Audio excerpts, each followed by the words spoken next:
Persuasive Selling and Power Negotiation. Continued. Disc 4.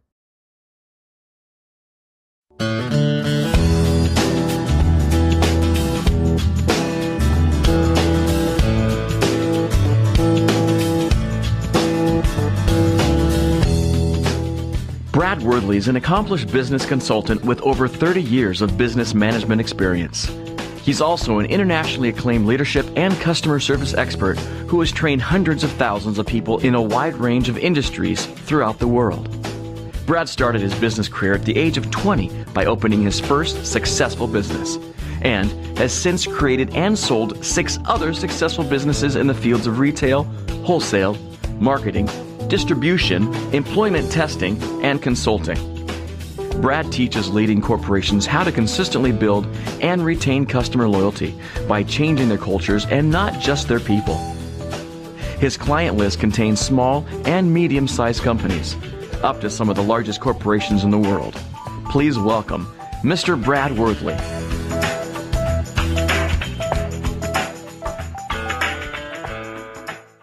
I'm a firm believer that excellent communication skills are absolutely critical to great organizations, or also for individual careers and people trying to succeed in life in general. However, communication is not necessarily an innate thing that I think that we're born with.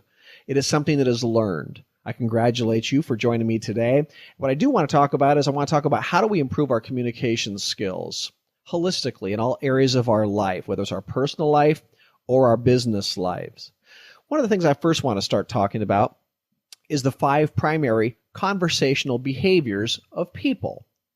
There is people who are demanding, there are people who are angry, there are people who are passive and social, and also analytical. You're going to run into these different groups of people many times in your career. So let's talk about each one of those in detail and talk about how to deal with those different types of group, because adaptability to each type is absolutely critical, and also the recovery time sometimes between each. Let's start out with some of the challenging ones. Let's start out with demanding people. Demanding people, they might want to show authority with aggressive body language or the volume at which they speak. They tend to get straight to the point. May really feel abrupt to you as well. They may demand action and immediate results if they have a problem. Well, here's how to handle demanding people. First, don't get caught up in or resort to the customer's anxiety. It's their anxiety, and it should not become yours, even though they're trying to make it that way. They want to be heard, so listen. Let them vent. They may have a faster speech rate, and they may lack patience, so it might be important for you to have patience. They're usually not interested in the details of the situation. You should ask close-ended questions to control the conversation, which solicit either a yes or no response. Open-ended questions, when asked, solicit additional feedback, a lot more conversation, which with these people you don't want. Close-ended questions can only be answered with a yes or a no.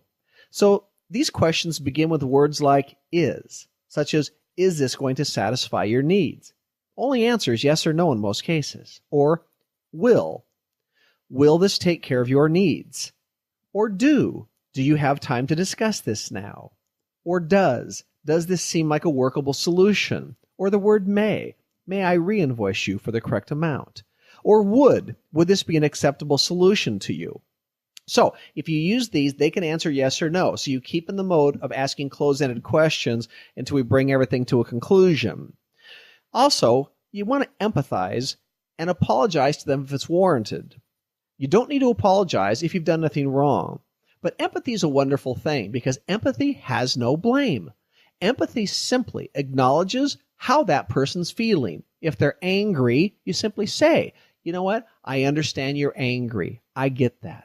Or if they're frustrated, I can understand you're frustrated. So all you're doing is you're letting them know, I understand and empathize with how you feel. Ask them what solution they're seeking and determine if it can be fulfilled. A lot of the times the solution I was going to offer or whatever I was going to offer them was far greater than what they wanted. Sometimes they just want an apology or want to be heard. If there is an issue, offer a resolution and then follow up if possible. Remain friendly and respectful. Under no circumstances are you ever at liberty to lose your cool. Next, we'll talk about angry people. Now, they may show outward hostility with aggressive body language, of course, the increase in volume at which they speak, or they might even use abusive language. They may want to tell their story and may also want to elevate the issue to a supervisor if they have a problem. So here's how to handle angry people. First, again, don't get caught up in or resort to the customer's emotions. Don't get sucked into that vortex. Resist the temptation to retaliate. Angry people want to be heard. So listen to them, and above all, don't interrupt them. That'll make them madder. Avoid making excuses if there's an issue, because it can increase their hostility. Use the words please and thank you generously in your conversation. If they have an issue, there's normally a story about what happened, and then there is actually what happened. Keep them focused on the facts and not the story. Ask close-ended questions to control the conversation, which is what we talked about prior. We want questions that can be answered with a yes or no. Empathize and apologize to them if it's warranted. And if there is an issue, offer a resolution and then follow up if possible to show them that you are concerned. Remain friendly and respectful, regardless of their behavior. Remember, their anger is more than likely not directed at you. It's normally the situation. Once you choose to not take these conversations personally, then you can get back to focusing on solutions. Also, you might want to make sure that you're invited in to give suggestions or feedback. In other words, sometimes you might ask them the question, may I offer you my thoughts? Or may I offer you a suggestion? And wait for them to be able to say yes. That shows some respect and makes them feel like they're in charge. Let's talk about passive people. Just because they're under the emotional radar screen does not mean they're going to tolerate indifference. Their previous pleasant experiences with you or your company has taught them that aggressive behavior really isn't needed in dealing with you. They may not have a lot of anger in their voice if there's a problem. They may simply just stop doing business with you, unfortunately. Listen carefully for the whispers from these people because you may never get to hear the screams. They'll just leave. How to handle passive people? Well, number one is don't take them for granted. They're easy to handle. They're easy to converse with. They're not going to demand service or demand much, but they still expect it. If there is an issue, offer a resolution and then follow up if possible. Finally, continuing to exceed their expectations provides you with the annuity. The next time they contact you about a potential problem, they will once again maintain their passive behavior. Let's talk about social people. Oh, they love to talk. So they're enjoyable to talk to, but they may take a lot of your time. Conversations with social customers may need to be managed. So here's how to handle social people. Again, ask close-ended questions to control the length of the conversation because, again, they can only be answered with a yes or no. You're in control of the conversation and the length of it that way a little bit. Provide very little dead space during your conversation. In other words, you may want to keep talking in order to keep them from talking. Do not invite unnecessary conversation. Keep the conversation focused on business, not personal. If there is an issue, offer a resolution and then follow up. Try not to make them feel rushed, though, even if the pace is swift. Let's talk about analytical people. Well, they're more likely going to be focused on accuracy, so they may want facts and detailed responses, not excuses or stories. They're going to require very little or no social conversation. Here's how to handle analytical people. They want lots of information if they have to make a decision, so make sure you're prepared to give it. They'll want to know who, what, where, when, how. They're going to want to know. It's best to keep most conversation focused on business and not personal with them. They don't like to be rushed, so give them time to think and analyze. Dead air space, in other words, gaps in conversation, may be uncomfortable to you, but it's valuable for them because it allows them time to process information. So don't try to fill dead space. They may seem abrupt at times, and they may use a slower speech rate. They're not slow, but most analytical people tend to be visual learners, which means that they need time to visualize the conversation and actually create a picture in their mind before responding. Empathize and apologize to them if it's warranted. And of course, like normal, if there's an issue, offer a resolution and then follow up if possible. Now, upsets, they're a part of our personal and professional life. Those really aren't a matter of if, they're pretty much a matter of when. But by understanding where upsets come from, we can learn to manage them. There's actually 5 primary causes for upsets. There's unfulfilled expectations that you create. There is unfulfilled expectations that they create. There is also undelivered communication. There's also abandoned intentions, and there's also issues from the past. So whenever you feel upset, before you verbalize your feelings, first analyze where the upset's coming from. Most upsets come from one of the 5 primary causes that I just mentioned, and I'm going to talk about now in more detail. Let's first talk about the unfulfilled expectation that you create. In other words, it's Valentine's Day, and you created a vision of your fiancé getting down on one knee and proposing to you in your favorite restaurant over romantic candlelight. Well, you ended up with a gift card to a spa and dinner at a different restaurant. You know, your significant other created a great event, a nice event, but it was not the event you had created in your mind. So let me ask you, is it fair to punish people for your stories, the stories that you create? You might just want to think that through. How about unfulfilled expectations that they create? So if someone said they were going to meet you at 1 o'clock and they showed up at 1:30, that might create an upset for you. If someone promised you roses and handed you tulips, that might create an upset for you.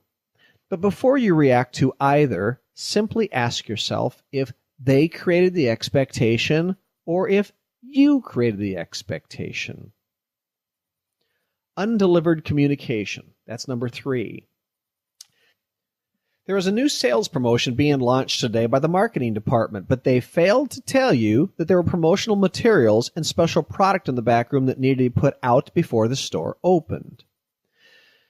The lack of communication can cause many upsets, but the goal should be to focus on what system failed that caused the upset in the first place.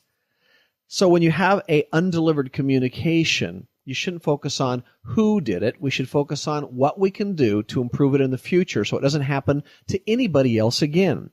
I'm a big believer that people don't fail as much as systems do. So if we have something like undelivered communication, that's a system failure. It's a perfect opportunity to tighten up our systems and find out what we can do to improve upon it.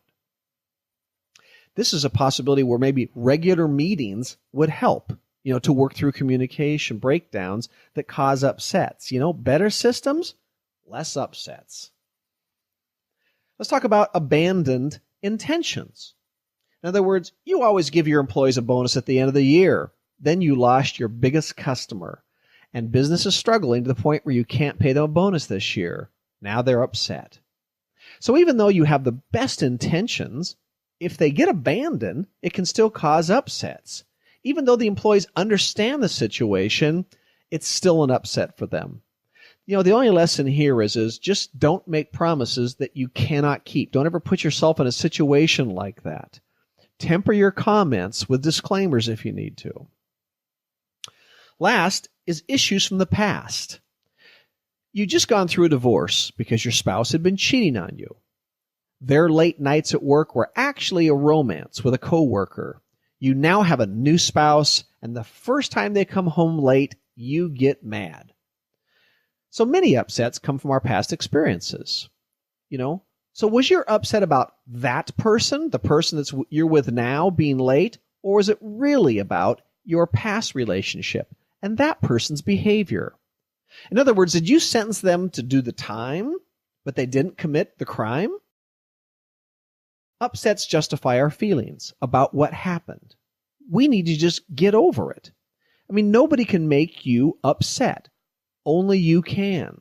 So be accountable for your own emotions. One of the issues with conflict is sometimes letting go. Many people hang on to conflict, much to the detriment of not only others involved, but to themselves as well. Here's actually some reasons why people don't let go of conflict. I shouldn't actually say reasons, I should say excuses. One of those is ego. Another one could be pride. Another one, control. Another one, punishment. They want to punish the other person. Or their competitive nature. And sometimes non-negotiable beliefs. You know, the best case there is we maybe need to agree to disagree. So my question comes back to, what's the payoff for you for hanging on to unresolved conflict? I mean, it's one of those. It's either ego, pride, control, punishment, competitive nature, or non-negotiable belief. Which one is it?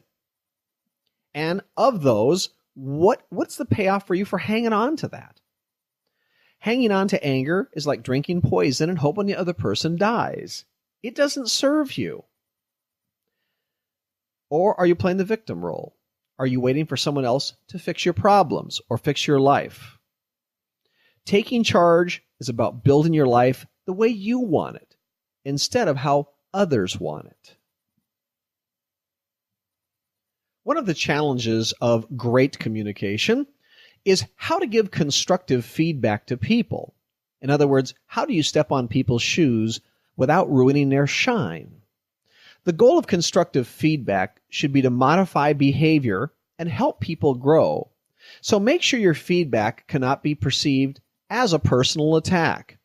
So here's 10 tips for you about how to give constructive feedback.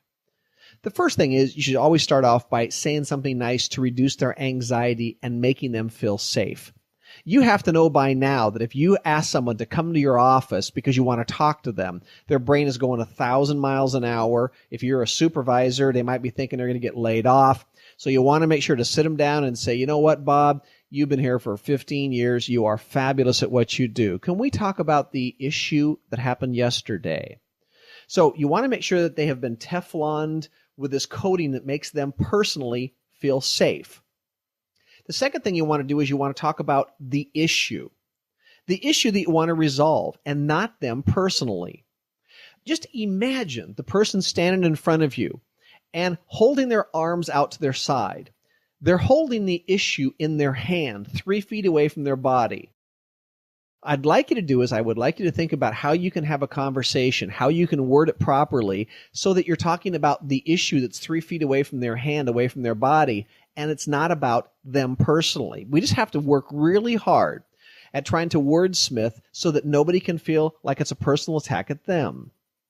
Also, make your feedback specific. Don't use words like you always miss your deadline or you never do that. Anytime you tell somebody that you always miss your deadlines, everything else that comes out of your mouth now after that, they're going to think it's a lie. Because even though they might have missed 9 out of 10 deadlines, when you use the word always, that means always. So instead of saying you always miss deadlines, you might try using the words you missed the June 9th deadline for your report. Be very specific. Also avoid gang-up language, such as we all think or many of the employees here believe. That does not serve you well. Use I and we to stress that you want to work out the problem together. Such as, you know what, we have a problem here, and I'd like to help you work it out. Don't belabor the point. Make it short and sweet with no lectures. Try to keep the conversation about dialogue, not monologue. See, monologue is one way. You are telling them. Dialogue is information's going back and forth. Offer to help the person correct the problem. Just ask them the question, what can I do to help you? That means, again, more team involved. Don't set a tone of anger or sarcasm, and absolutely do not give feedback while angry. If you need, wait till the next day. It's not so important. In other words, if it's not about someone's physical health, wait until the next day. Put it off to a time when you're a little bit more calm. It'll serve both of you better. If you're going to put your feedback into writing, write it down and let it sit overnight. Reread it again. Give yourself some cool down time. I will guarantee you will alter it the next day. At the end, reaffirm your support and confidence in the person. In other words, never leave a wounded warrior. Make sure they walk out of the office with their head held high, believing that the problem's been resolved, and again, that today is going to be a better day. Let's get down to the nitty-gritty, too, of communication, which is sometimes just the language that we use. Let's talk about constructive language compared to destructive language. Sometimes our ability to communicate effectively is inhibited by our limited vocabulary. Expanding your vocabulary to include positive statements can produce powerful results. Here's some examples of constructive language. You might use words like I like and then complete the sentence, such as I really like when you do these things for me, or I like when you get that to work on time, or I like when you do this and that. It's creating positive reinforcement to them. Using the word please at the beginning of anything, especially when you're asking employees or children, anybody to do anything, beginning it with please is very powerful. Thank you for, and then whatever it was. Thank you for getting me that report on time today, or thank you for sweeping the sidewalk. It would be good to. So, it would be good to get together more often, or it would be great if we could do this. I would be happy to. And then whatever it is after that, such as, I would be happy to do that for you, or I would be happy to meet you after work. Another one is, you are very good at. Again, this is about positive reinforcement. You are very good at answering that phone, or you're very good at coming into work every single day on time. I really enjoy that about you. How about, how can I help you with? And then whatever it is. How can I help you with your relationship with Bob? How can I help you with showing up to work on time? Another one might be, I really appreciate it when. Such as, I really appreciate it when you show up to work on time. That's real important to me. Or I really appreciate it when you get that report to me on time. Those are just some things that you might pick one or two of them and incorporate those into your vocabulary over the next maybe 6 months. There's no hurry. This is not a race, but take some time and try some of these statements, inject them into your vocabulary. Maybe pick up 2 more 6 months from now. One of the questions I get asked quite a bit is how to deal with supervisors who are unwilling to change. That frustrates a lot of people. So there may be circumstances where your supervisor is unwilling or slow to change. The communication should be professional, candid, emotion-free. And the dialogue should be focused on asking questions and not trying to punish them or make them wrong. Let's just say that your supervisor says, well, hey, that's the way I am and I'm not changing. What you might attempt to do is ask 2 questions. The first one would be, may I ask you a question about that? And when they say, sure, go ahead, my next question would be, how would you respond to an employee who said that? Let's just say your supervisor's behavior negatively impacts you to the point that you want to quit. I'd request a meeting and let them know that you need their assistance on a matter. The first question might be, may I speak frankly with you about how I feel? The second thing, after they say, sure, go ahead, hopefully they will, is, my perception is that you don't take me seriously, and it leaves me feeling undervalued in the organization. In that sentence, there's 2 words that I'd like you to focus on, which is the word perception and the word feeling. See, nobody can beat you up over your perceptions or your feelings or challenge you about your perceptions or your feelings because they're your feelings. They're not theirs. They're not anybody else's. They're yours. So, perception and feeling is 2 words you can incorporate in your vocabulary to get optimum results. If your supervisor communicates by yelling or raising their voice to make a point, you might ask, first of all, is, may I ask you a favor? And wait for their response. Hopefully it'll be yes. If it is yes, you can ask them the question, could we have this conversation without a raised voice?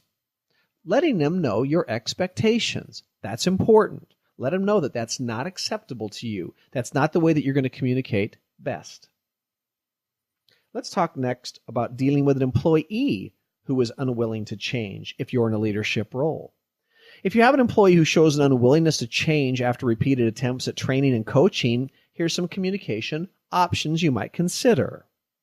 So if someone refuses to mend a broken relationship with a coworker, you might say, "May I ask you a question?" And you notice the pattern here. We always want to make sure we're invited in before offering advice or asking more questions. That way they can't feel dictated to. So you ask, "May I ask you a question?" And when they say, "Sure, go ahead," you might ask the question, "What's the payoff for you in keeping the conflict alive?" Let's just say also that someone refuses to change and admits they have no desire to change. I would again say, "May I ask you a question?" And when they say yes, I would say, "What would you do if you were in my shoes?" You want to put them in a situation of empathy. They need to understand how you're feeling or that you're in a challenging situation and see how they would deal with it. Or you can always ask, another option might be is, what would you be willing to change? If someone is not making the requested changes, you might ask the question, "Can we talk about your performance?" And when they say sure, you might say, "What can I do to help you be more successful?" And see if they've got some thoughts about that. That way they feel completely empowered. Miscommunication is fairly common out in the corporate world and, of course, even at home. Let's talk about reducing miscommunication by seeking clarity. See, the primary cause for conflict in the workplace and procedure failure is a lack of communication or miscommunication. So it's best to never assume anything. Seek clarity anytime that you're confused. Let's just say that someone asks you a question and you don't fully understand the question. Instead of walking away, stop and go, "Wait, how do you mean?" Another idea is if someone asks you a question and you don't fully understand a part of it, you might respond with, "Well, for clarification, could you explain that further for me?" Let's just say if someone asks you a question and you don't have an immediate answer for them, you might respond with, "Could I give that some thought and get back to you later?"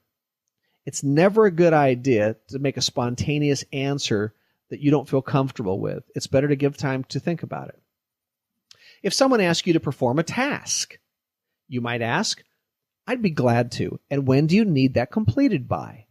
Because one of the most important things about delegating or about being delegated to is you want to make sure you're both on the same page as far as how long things, what their expectations are, so we don't have any unfulfilled expectations by anybody.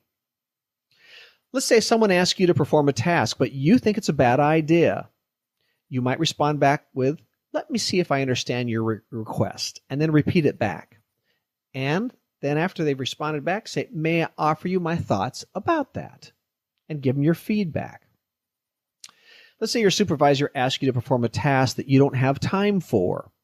Your response might be, "Where would you like that prioritized on my task list?"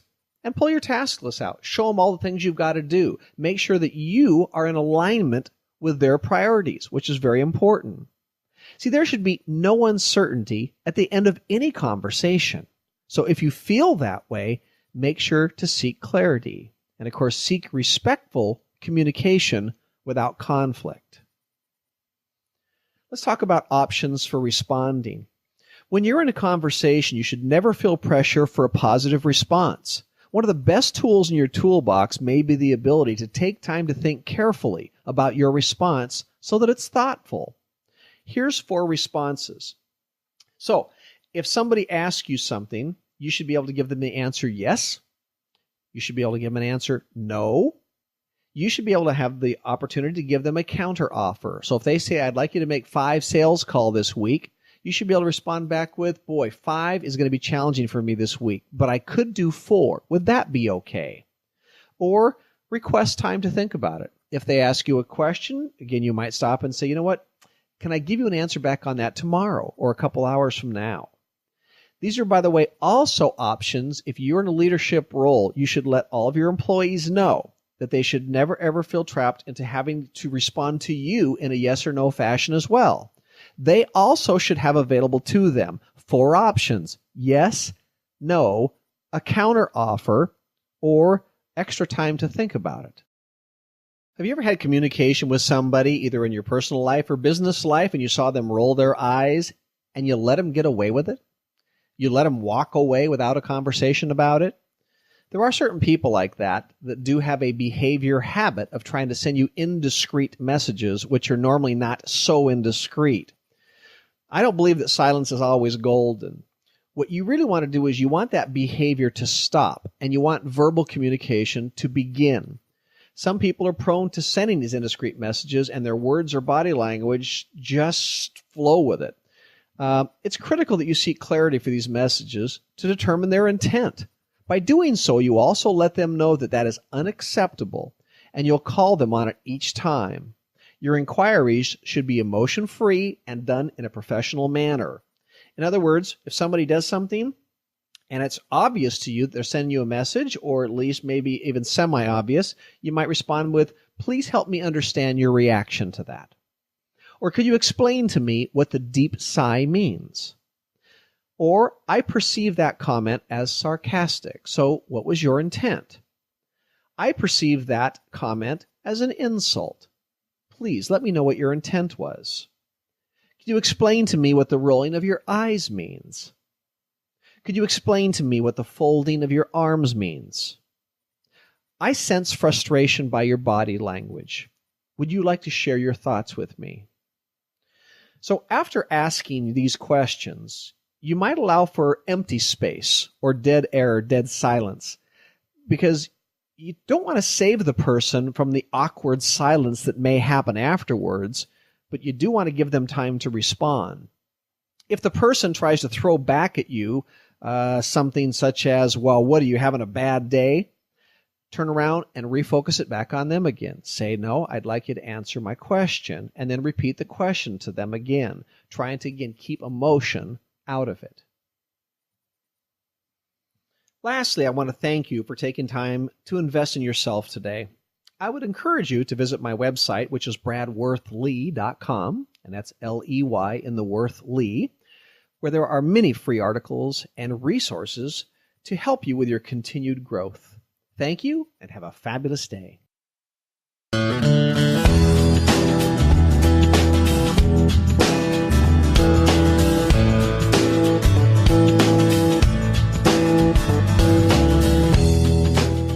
If you're interested in other products or services from Brad, please visit his website at www.bradworthlee.com.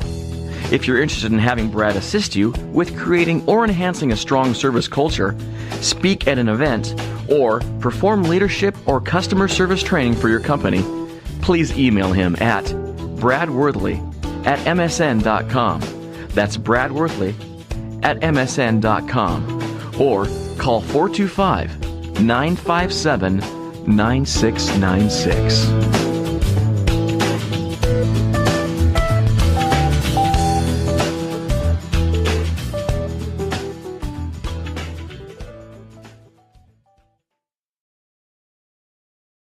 This book is continued on Disc 5.